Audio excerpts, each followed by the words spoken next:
দুটাই না পারে, যদি না পারে বলে, তাহলে আপনার কি বাবাকে আপনাকে সন্তান দিতে পারবে?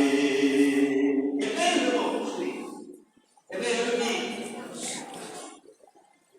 মজুসি, আগুন পূজা করে।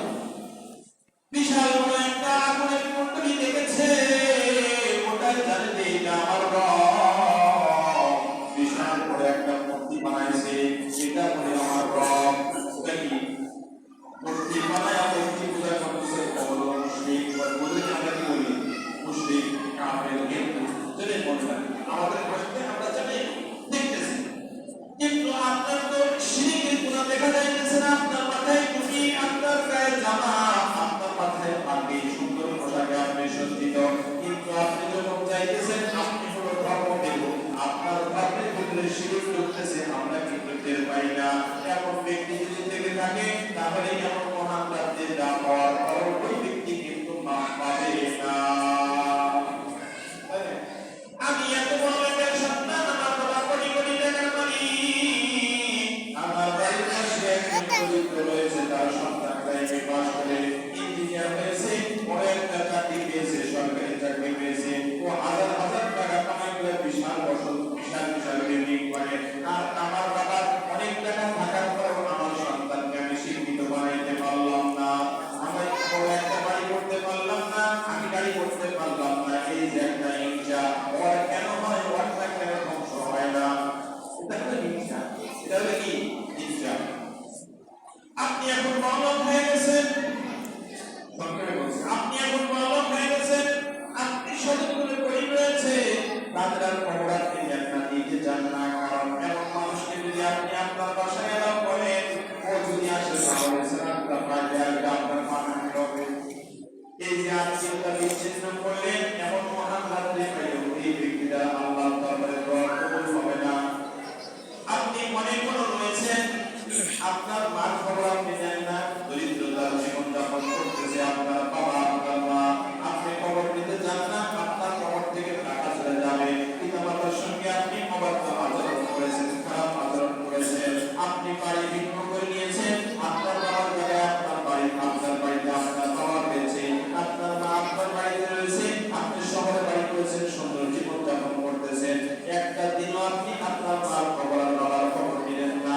এই যে সম্পর্ক বিচ্ছিন্ন করলেন, মা যে বাবা যে অসন্তুষ্ট হয়েছে বিরুদ্ধে, আর জীবনে খবর নিতে গেলেন না, নাও আপনাকে মাফ করে দিল না।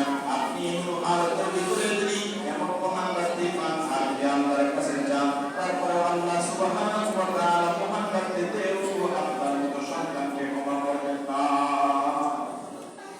এইগুলো জোড়াইতে হবে। এইগুলো কি করতে হবে? জোড়াইতে হবে। সূর্য ডোবার আগ পর্যন্ত টাইম আছে। আমাদের টাইম আছে না নাই? আছে। আজকে তওবা করবেন, আল্লাহর জীবনে কোনদিন আর হিংসার গুনাহ করব না, শিরকের গুনাহ করব না। আল্লাহ, যে সমস্ত আত্মীয়দের সঙ্গে আমার সম্পর্ক বিচ্ছিন্ন রয়েছে, ফোন কল দিয়ে তাদের সঙ্গে যোগাযোগ করে করবেন, এতদিন খবর নেই নাই, আমি এখন আল্লাহকে ভয় পাই, মাফ করে দাও রে ভাই, মাফ করিয়া দাও। আপনি এখন এই জায়গায় রয়েছেন, আপনি আপনার মার কাছে ফোন দেন, বাবার কাছে ফোন দিয়ে বলেন, বাবা জীবনে অনেক ভুল করেছি, অনেক অপরাধ করেছি, তুমি আমাকে মাফ করিয়া দাও। বলা যাবে? মার থেকে মাফ চাওয়া যত সহজ, বাবার থেকে মাফ চাওয়া যত সহজ, পৃথিবীর জগতের কোন মানুষের কাছে মাফ চাওয়া কিন্তু অত সহজ না, অত সহজ না। মার কাছে মাফ চাইতে হবে না, দূর থেকে একটু বলবেন, মারে তুমি আমাকে মাফ করে দে। দেখবেন আপনি মাফ চাইতে দেরি, মাকে ক্ষমা করতে দেরি না। সবচেয়ে সহজ যার কাছে মাফ চাওয়া, সেটা কে? মা, বাবা। খুতবাতুল কিতাবের ভিতরে একটা ঘটনা নকল করেন। একটা সন্তান নিজের ইচ্ছা মতো বিবাহ করেছে, বিবিটাও ছিল শিক্ষিত, ছেলেটাও শিক্ষিত। মহিলার চক্করে পড়ে, সংক্ষেপে বলছি, মহিলার চক্করে পড়ে দূর দেশে পাড়ি জমাইছে।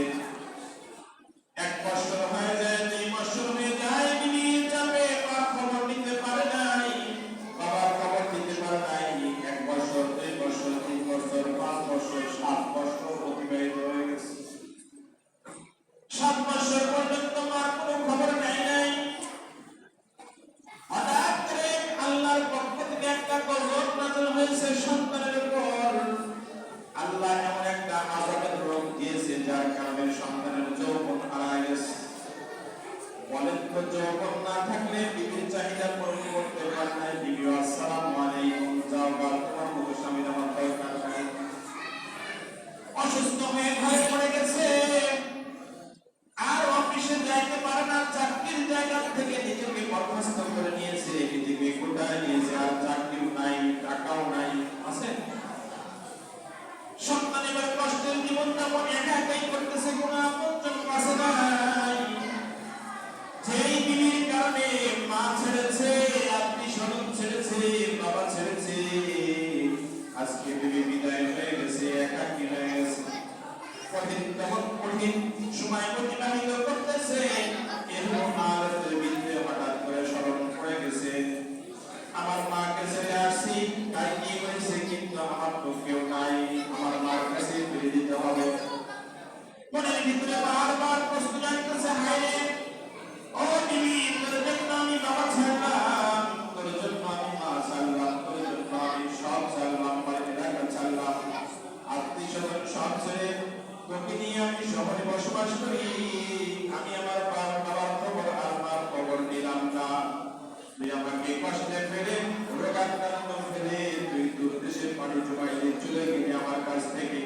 আমার মা যদি আমাকে এমন কষ্টের ভিতরে রাখতো, দেখতো আমার মা কোনো সময়ের জন্য চলে যাইতো না। ভাই হাদিসের ভিতরে আছে, মা লাঞ্ছিত মা সন্তানের জন্য করতে পারে, মা সন্তানকে ভিক্ষা করে খাওয়াইতে পারে। সন্তান বারবার স্মরণ করতেছে, আমার মা যদি কষ্টে থাকতো, ভিক্ষা করা হলে আমার চিকিৎসার ব্যবস্থা করতো, আমাকে কমসে কম পাশে বসে একটা সান্ত্বনা দিত। বিভিন্ন তোমার জন্য সব ছাড়লাম, কিন্তু তোমাকে ছাড়তে পারলাম না। আজকে তুমি আমাকে ছেড়ে চলে গেলাম, আমি আমার মাকে ছাড়লাম, কিন্তু মার কাছে যাইতে পারতেছি না। সন্তান চিন্তা করলো, যা হোক না কেন আমি আমার মার কাছেই ফিরে যাব। সন্তান এবার ইচ্ছা করে মার দিকে রওনা হয়ে গেল, নিজ বাড়ির দিকে রওনা হয়ে গেল। যা দেখতেছে এমন একটা জায়গায়, যে জায়গাতে নিজের বাড়ি ছিল, ওই জায়গাতে আর বাড়ি নাই, সুন্দর একটা বাগান দেখা যায়, সুন্দর একটা আঙ্গুরের বাগান। আঙ্গুর বাগান ভিতরে সুন্দর কোনায় থেকে আঙ্গুর ধরে আছে। এদিক সেদিক তাকায়, চিন্তা করতেছে, আমি তো অসুস্থ মানুষ, আমি কি চোখে ভালো দেখতেছি নাকি, নাকি আমি আসনটা দেখতেছি। রাস্তার দিকে নজর করে তাকায়, দেখে যে নিজের বাড়ির দিকে রাস্তা। বাগানের ভিতরে ছোট্ট একটা ঝুপড়ি, ওই ঝুপড়ির ভিতরে একজন মানুষ বসা, হাতে ইশারা করে বলতেছে, ইয়া আখি কাল এদিকে আসো। লোকটা যখন চলে আসছে, হাতের ভিতরে একটা কেসি, ডাকতে বলতেছে, ভাইজান এই জায়গার ভিতরে একজন বৃদ্ধ মানুষ বসবাস করতো, একজন বৃদ্ধা ছিল, একজন বৃদ্ধ ছিল। ভাই ওরা কোথায় আছে জানো? বলে, ভাই জানি, এই একজন মহিলা এই জায়গাটা বিক্রি করে দিয়েছে, ওর এটা মালভূমি ছিল, ওইটা বিক্রি করে দিয়েছে স্বামীর চিকিৎসার জন্য। স্বামীকে চিকিৎসা করার জন্য অনেক টাকার প্রয়োজন ছিল, তাই চিকিৎসা করার জন্য জায়গা